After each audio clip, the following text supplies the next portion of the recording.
So this is outside the shop. As you can see, we severely need to bush hog. This old Can-Am right there. It's also broken. But so we go in. So this place is a mess. You walk in. It's 40 by 60 all metal building. Had it for 15 years now. That was one of the first nice pieces of equipment I really was, other than a bandsaw would be first. The brake right here was first high dollar piece of equipment I ever really bought. Anyway, been in metal. We were doing these speaker boxes. I built quite a many of them around 2020, and I was having to go somewhere else and break them. And I bought this pan brake, which I don't use so much anymore. And I'll show you why here in a minute. But it still gets used, and it's still a nice piece of equipment. This is the main fab table right here. Got old vise on it, which I love. It's an old reed. But came out of a local plant. It's on 1-inch plate. We use it quite a bit. And weld stuff to the top of it and use it like a jig or whatever. But it's a great tool. That's the center of operations right here. That's everything from the office desk to many meeting around it to standing out here welding. You know, that's a fixture for some stuff we were doing for a machine shop at one time. But there's just, you gotta have a good table. Got to. Got all our tools. Old Nat gang box, 2 Craftsman boxes. I think that's a Harbor Freight box. All of them slam full of stuff. If you go do fabrication work, sheet metal work, that kind of stuff, you gotta have so many tools, like different stuff. You gotta have like mechanics tools, fabrication tools, welding tools, and then like we've done a lot of mechanical work, stuff like that. There's pipe wrenches and stuff like that. All this is gonna be power tools and consumables, portabands, grinders, end grinders, drills, all that sort of stuff. And then rotary hammers and whatnot for field installs. All that stays in there. Like I said, this place is a mess, and I do apologize. Right here is our JD squared 5x10 CNC plasma. We use it on almost every job. And it's also a catch-all. It's a big flat surface. We use it as a fab table, weld on it and everything else. Putting something together and this table's in use. A lot of times this one becomes a fab table. It's got a water bed. Right now the water's dropped out of it, but it's got a tank. You put air on that tank and you can push the water back up to it. It's pushed by Hypertherm PowerMax 85. Been running this table for 4 years now with almost no hiccups. Highly recommend, great machine. We've got the extended gantry. I've used that a handful of times. It was bought with the mindset of they make a rotary attachment to go right here, and you can cut tubing off. There's been several times that have been nice, but we've never had an absolute need for it. But I have brought a lot of things in here and set up on sawhorses or whatnot beside the table and used that extended gantry. It's been really nice. And it's got the engraver marker set up on it also. We've got a Synchrowave 250. Do all our TIG welding off of it.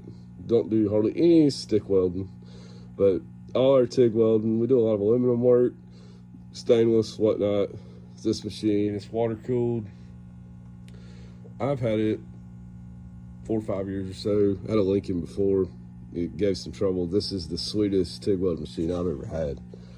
But moving on, we've got a new Holland LS170. We use it. Couldn't work without it. We got to building these plates for quite a while. Probably built 40 or 50 of these. And first one we built was ours. The top ball's for a gooseneck and the front ball's for a trailer. But if you're going to run a welding shop, we'll say 60% of your work's going to be working on trailers. And it's real nice to be able to move them around. Got forks for it too. Use it to load the burn table and whatnot. But it was actually my grandpa's machine. It still runs like a champ. It's a great machine for us. So we got MIG welders. This was the first real MIG welder I ever bought. It's a Millermatic Vintage 200. Keep flux core wire on it. We run an ESOB, deal shield. Lots of, usually if we're doing a bucket or something like that, that machine's getting used, or like heavy steel, we'll run the flux core on.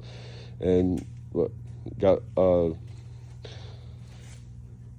7525 on it. This is our Lincoln Power MIG 260.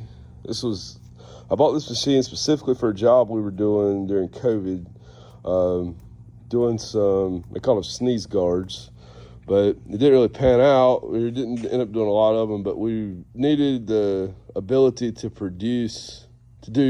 weld aluminum all day for days and days and days. We were running a spool gun, and we bought this machine with a push-pull gun, and it can run the big spools of wire. This is our main machine right here. It's a Lincoln 256. We keep 70S6 carbon steel wire on it, but it does have a spool gun with it, and it can carry 2 bottles. You can be welding with hard steel wire, and you can pick up that spool gun and pull the trigger and go to welding with it without swapping anything. It's got the gas and everything there already for it. So right here we got a gigantic mess of skeletons off the burn table that needs to get out of here. This is our bandsaw. This was kind of a budget buy at one point in time, but it's an Enco 9x16 fed by 20-foot of roller conveyor on that side and 10-foot on this side. We use it a lot. It was the first big purchase I ever made in this shop, and never had a minute's trouble out of it. It works every time, all the time. So out here's a 10-foot sheet metal brake. It's the one I was telling you about a second. This is the reason I don't use the 4-foot over there so much. This is actually, I had the opportunity to buy it from my great uncle. Used it in his sheet metal business in the 60s and 70s, but works great. I use it for 90% of the bending we do. This is our JD Squared Model 32 tubing bender. It's hydraulic with a hydraulic power pack. We are capable of 1.5-inch square tubing, 1.5-inch round tubing, 1-inch round tubing, 1 3/4 round tubing, and I think 1.25 round tubing we have also. I might have duplicated one of those, I'm not sure, but the dies is what you buy when you buy one of these. You can get the bender cheap, but the dies are what's expensive. But we got 2 bays we work in here. We got, one of the best things I ever built was these I-beam sawhorses. Almost every job we do, if it's not on wheels, we end up bringing these in here. I've got 4 of them total, 2 sets. This is our slip rolls. I got these also from my great uncle. I was able to buy them when he passed away.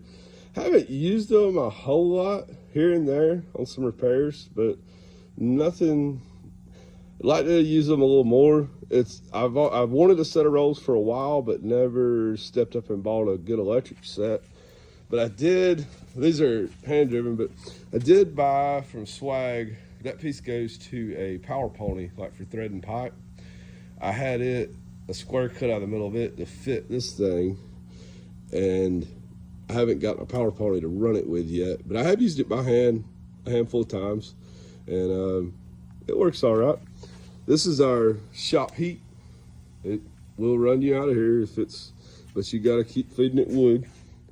So we've got 2 bays that we work out of. This will be the main bay, but if we're going to do a long-term project like the flatbed we're getting ready to do, we do them in this bay so we don't block the burn table off. That's really the only difference. Also, we've got a 1/2-ton hoist, chain hoist. It runs the whole length of the building. I put that in. I first got this building, I hung this center section, and then several years later, I put the 2 ends with the I-beams. There used to be an office set right there. I tore all that out and put the I-beams up, but I built every bit of that. And it's one of the handiest things we've got that we use. got a regular shop press with got the swag press brake. Every now and then we'll use it, not a lot, but it's handy to have. If you're trying to bend something really thick, you can put it right here. But I've found those handbrakes will bend 1/4 inch plate here and there if that's what you're trying to do. You don't want to do a lot of it, but it will do it. Also got this hand shear. It's good for cutting circles, or before we had a burn table, stuff like that, we used a lot. We use it so much, but if you're filling with aluminum, like boat work and stuff like we do quite a bit of, it's handy to have. And then we've got another hand shear. It's a straight cut. It'll cut a little thicker. I've cut 1/4 inch plate with it before. It's it cuts well. It's a unit. Nothing really to show over there. Moving on. Back to my busted side side. It needs 2 front axles. This is our trailer. We I know it's got some stainless on it, but we use it for everything. If you ever pick up materials, 20 foot long. And then got our mobile stuff. Got a Lincoln Ranger 250 GXT set up with the torch bottles, toolbox, a few 100 foot of welding lead. It's one of the best setups for doing mobile work, and I try not to do too much mobile work. It pulls you out of the shop and takes you away from the money you should be making here. If you don't have the manpower, I'd rather work in the shop. I feel like I'm more profitable in the shop. It's our flatbed truck.